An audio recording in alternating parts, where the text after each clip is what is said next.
the metal. Metal changes degrees. As you're getting to the end, it gets hotter, and then it gets lower in the beginning. It cools down. But if you're preheating something, keep traveling. So what happens is when you get to that specific area, what happens? You're staying there too long now, you're gonna cut into the metal. Okay? Because it's already been preheated. Okay? So you must travel faster. Okay? As you travel, right? But let's say you don't dip rock, you're gonna get undercut also if you don't dip any rock. Okay? That's the last one. This is the main one. Put a star next to that one. With the T-joint, if you was a dipping rod with the lap joint, if you was a dipping rod with the feeding, it's gonna be kind of difficult to get a convex contour with the T-joint. Because your body's not, it's not, you know, you didn't train it, you didn't condition it from the beginning days. When it's called classical conditioning, right? If I take a pad, I like pets. I like animals. I just don't have one, but in the future probably I'll have one. I had a Yorkshire when I used to live in New Rochelle a long time ago, but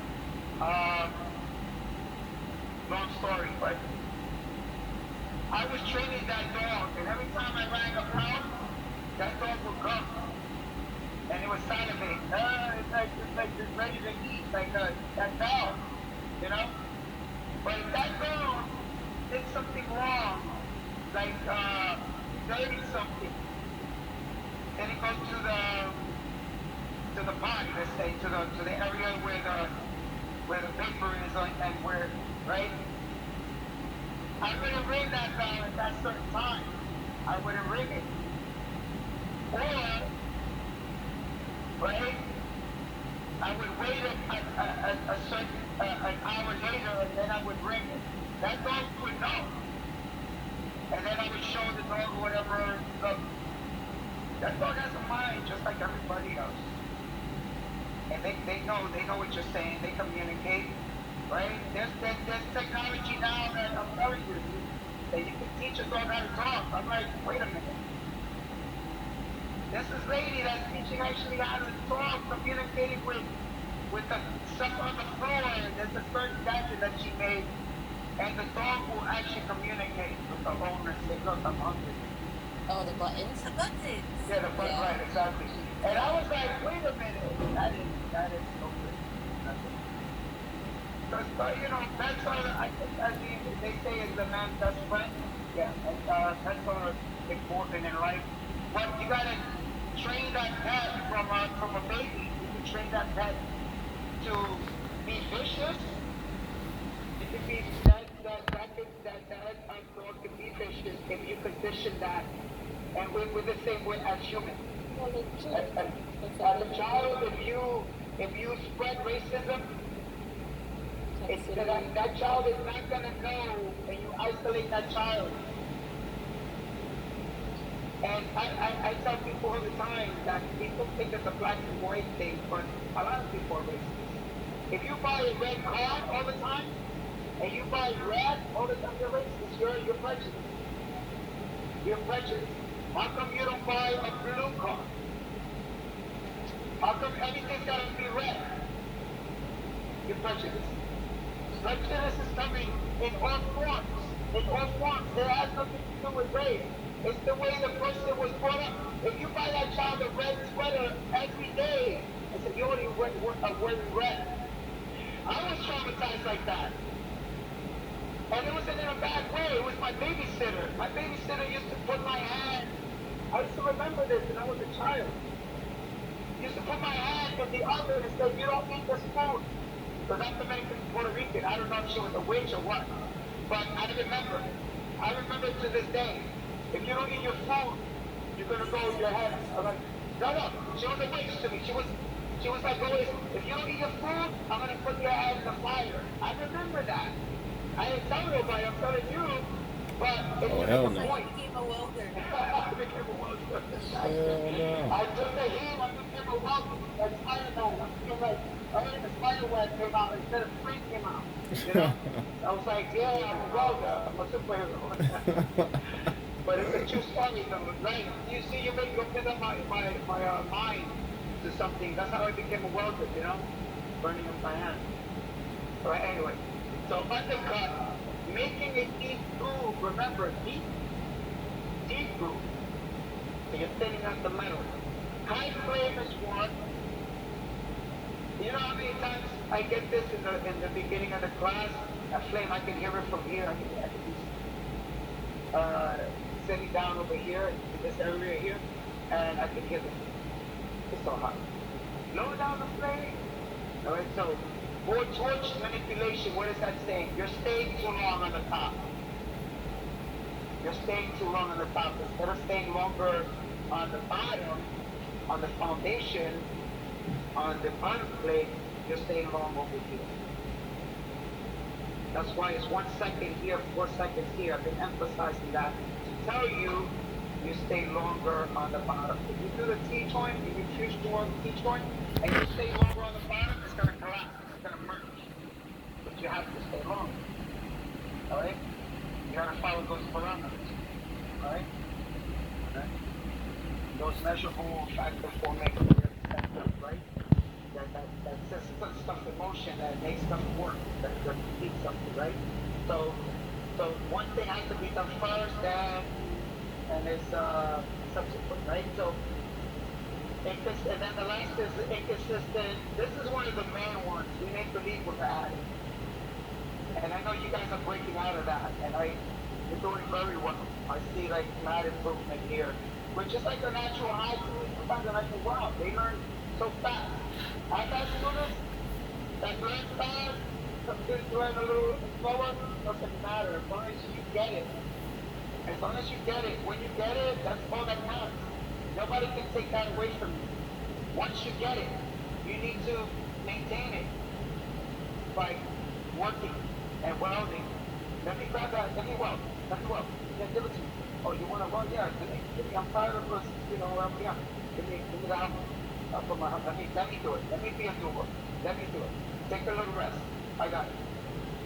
You know how they're gonna be like, wow. Yeah, I haven't seen that before. Yeah. If you ever seen the commercial with the guy with the chainsaws, or I think his Geico was like, give it to me. I wouldn't do that, though. You know, the guy is doing like a circus act with chainsaws, and he was like, next to his wife, he's like, give it to me. I wouldn't do that part. I would refrain from that. So anyway, let's go on to the next one. Everybody's got that? That's this here. Undercut? Let's erase that. Let's go to the last one.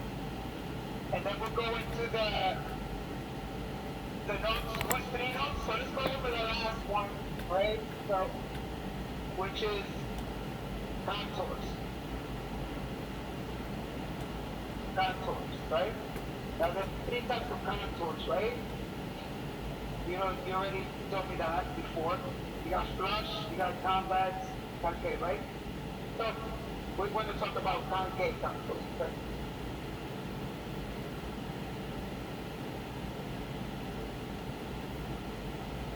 So this is the floor that usually is a common floor.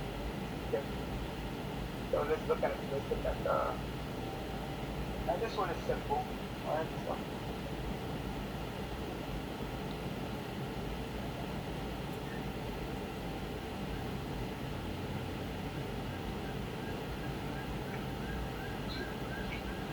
So let's look at the concave contours.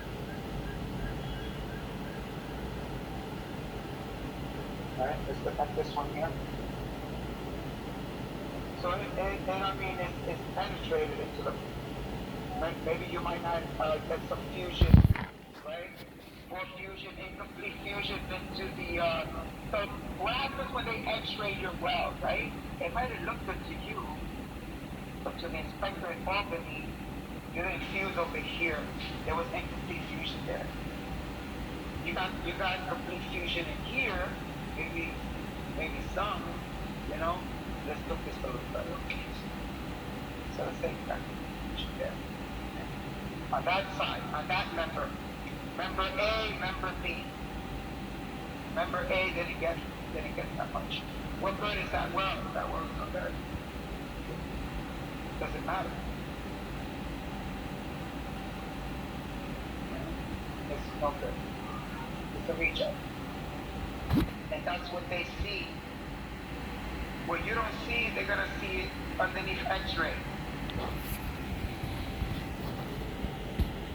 Now, we do a lot of visual here, but we do test the T. That don't lie. That T is science. It's science.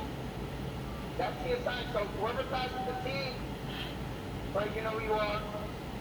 That's science. You did it right. You're welder always. If you do it the way it's supposed to be done, you can't argue with that. It's gonna hold.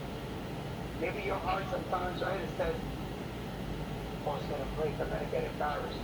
But that's how we learn. We learn through failure. We learn through trial and error. We learn. You're only a failure when you stop trying to become successful. That's when you're a failure. When you wallow in self-pity and you close the door, you say, leave me alone, leave me alone. Right? Leave me alone, I don't want to be bothered, right?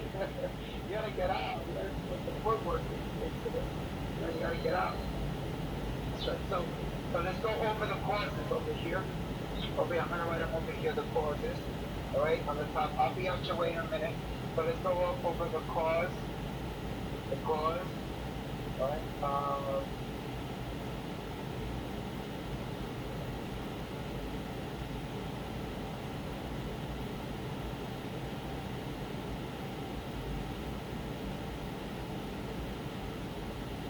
Dirty the orifice. You didn't clean it, right? Dirty metal, you didn't clean the metal, so it started popping, so it caused now an explosion. It splattered everything, right?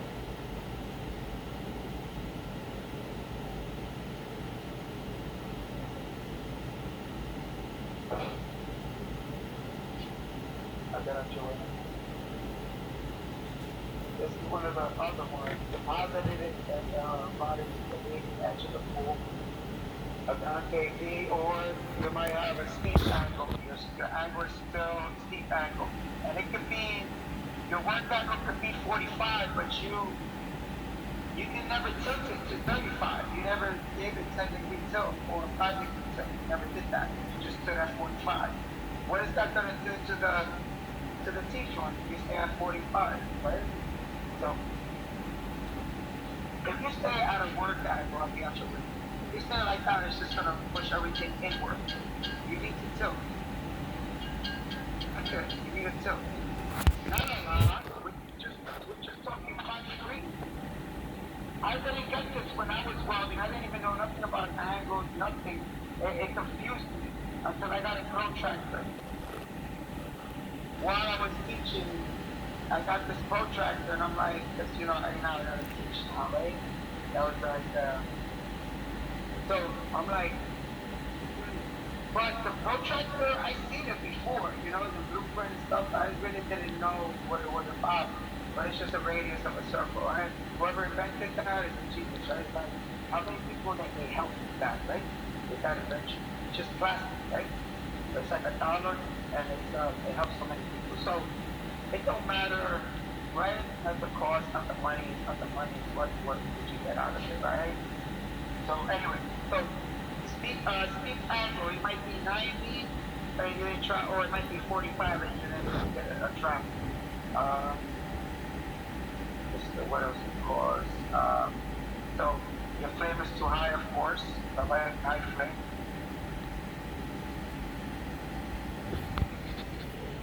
Right?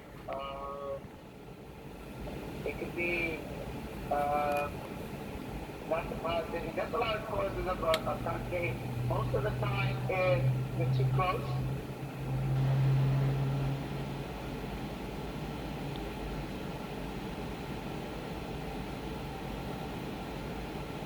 That's one of the, it's called standoff or intertone. Standoff is very important that you stand away from the plate. Meaning intertone, just back away from the liquid. Because if not, it's going to cause turbulence. It's just going to like splatter everything. You don't see it. If you look at your pool, you'll see it vibrating, like moving around a lot. What happens when it solidifies? The face looks like that. That's how it looks. Or distorted. Because you're getting too close. Best thing to do is bring up your brakes up higher so you can see your inner cone distance from your base metal. Okay? Um, dirty metal, you need to clean that, of course, all the soot off of it, or it's gonna pass. The orifice, you gotta clean that also. Alright? Also, it's gonna push your pool in different directions. It's called it's called chicken feet. Like a chicken feet is but it's like they call it like a first feet or whatever. I call it chicken feet a lot of times because and it's welders call it that too because it looks like a bird like the three it splits that like that so it splits. That's it. So what's happening to your liquid? That's what it's directing. It's misaligning everything. It's just you're right. You're trying to keep it straight, but you're not looking at your plane. Your plane is wrong. It's not gonna work. It's never gonna work if you don't clean the tip. If you don't clean that orifice once in a while, never. You're not gonna have the face. Is never gonna look good. All right. Go to break. Enjoy your lunch. We're gonna go over where's Trino's. All right. Go to lunch.